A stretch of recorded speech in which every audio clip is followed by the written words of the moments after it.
Right, we're back again then, up and running for the WBC Interim World Heavyweight Championship fight. Jay and Liam with me, as always. Good to have you, boys. Agit Kabayel, then he's back. Just spoke to Liam actually off camera before you popped on, Jay. The activity level of Kabayel to me is absolutely shocking. I just don't know why he's in the prime of his career. He's 26-0. He's beat Zhang. He's beat Frank Sanchez. He's beat Matt Mudov in his last three. And this is the first time we've seen him in a year. He's a Frank Warren fighter now. He's fighting Damian Knyba, who's 17-0, 11 knockouts. As you just said, Jay, before we came on, hasn't really fought anybody. Not really. Waco is probably last time out his best win. It's not a great opponent for Kabayel.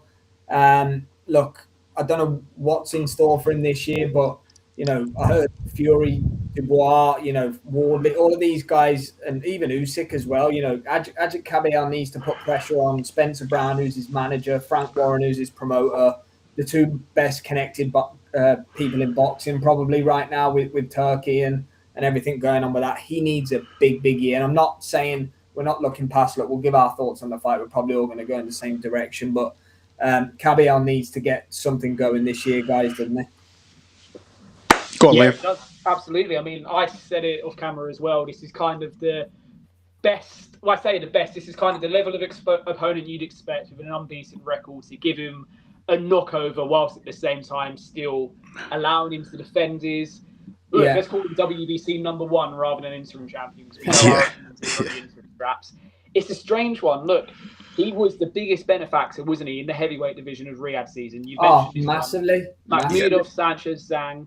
And we all thought, once the IBF stripped Usyk, and that belt obviously went towards Dubois and Joshua, there was a few rumours that the WBC were going to strip and Kabayel was going to get elevated. Obviously, that hasn't happened, but I was surprised we didn't see him towards the back end of last year. Look, there could be an injury that they've just decided not to discuss. There could be a number of reasons, but if he has chosen to sit out for 11 months, then we need to see him at least 3 times this year. If this is a quick job on Saturday night, get him on the card that's being spoken about in Saudi for May, and then towards the end of the year get out as well. There's no reason why he shouldn't have 3 fights this year, and at least one of them be a defence of the full world title. It's an opponent who's padded. It's a padded record, to say the least. Look, he's undefeated, but he's never really been in with anyone you would expect to see a champion in with. I think Richard Larse is the only name I've seen in this record who you'd recognise, and that's obviously from fighting. I wanted to ask you if it was the latte that I thought it was. So, yeah, there's one opponent that I've heard of before. But look, Kabayel should be getting through this level of opponent relatively comfortably. It's a step back from what he done last year in the back end of 2023. But if you slip up in fights like this, then the whole heavyweight division that's at your feet sort of falls away from you. So he's got to keep his eye on the ball. I totally agree. And I mean, as I said before, and my exact words, and I quote, he's dog shit, is what I said about his opponent. I'm not going to be 86 inch reach, Mike, says Jay. But could he be one of the world's best kept secrets? I doubt it very much. Do you know what I mean? They're not, look, other than a world title fight or a massive name, the White, Satoma, Chisora, fringe level I'm talking about, other than any of those opponents, live opponents, they're not going to take a risk.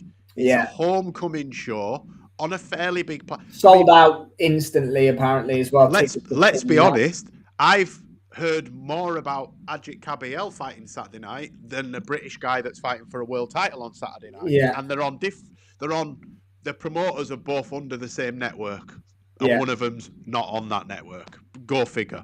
But, it's a showcase, they call them, don't they? It's a showcase. It's a homecoming. It is. Yeah. It's Germany, not so long, in a bygone era, was a hotbed of boxing. You had the Stieglitz, Abrahams, those kind of guys that had a decent following. The Klitschko's were based in Germany for a lot of their career, weren't they?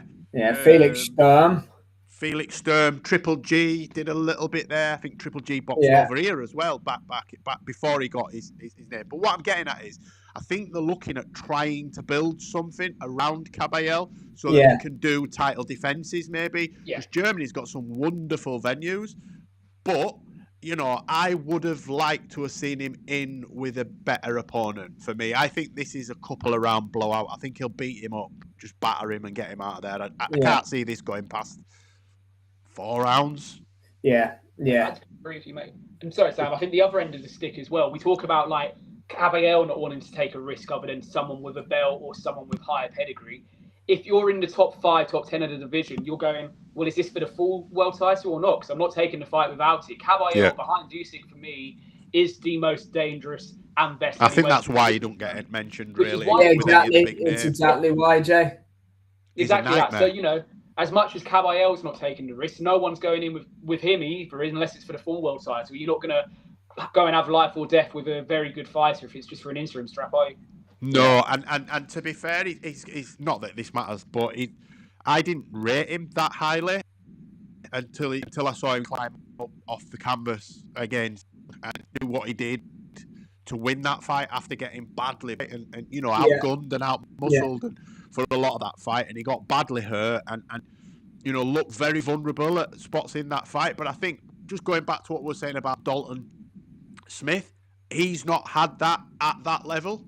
He's been sort of stunned a couple of times, but at domestic level, that's 5 levels below that. And I think similar, Kabayel's opponent's going to figure that out fairly quickly on Saturday night. The levels he's been boxing at are 5 or 6 levels below where he is now. And I think the first time he gets clipped, he's going to be looking for a way out. And I'll go for Kabayel 3. TKO 3.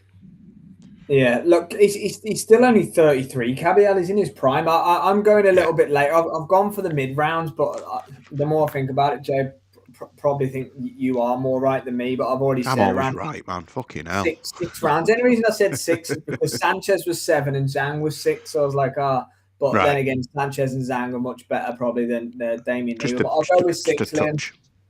6. 6. I'll go for 2. I'll go 2 to 4. I think early in the fight. I think Kabayel, look, he's getting this big opportunity. I'll go 1 to 12 then. Yeah, we're going to say that. Yeah. It's like my betting patterns, isn't it?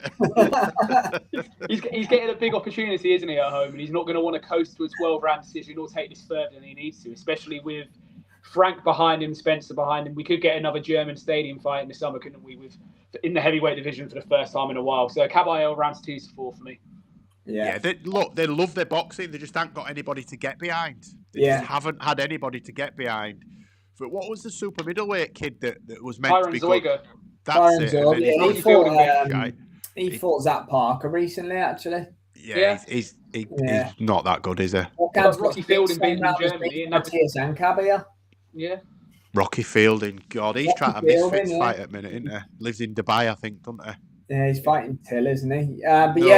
He keeps trying to. Till's trying to fight that. What's his name? Chase Demore. Chase Demore. Oh, God, I'm trying to fight Chase Demore. Go on, Chase, you pussy. Give JFT the payday.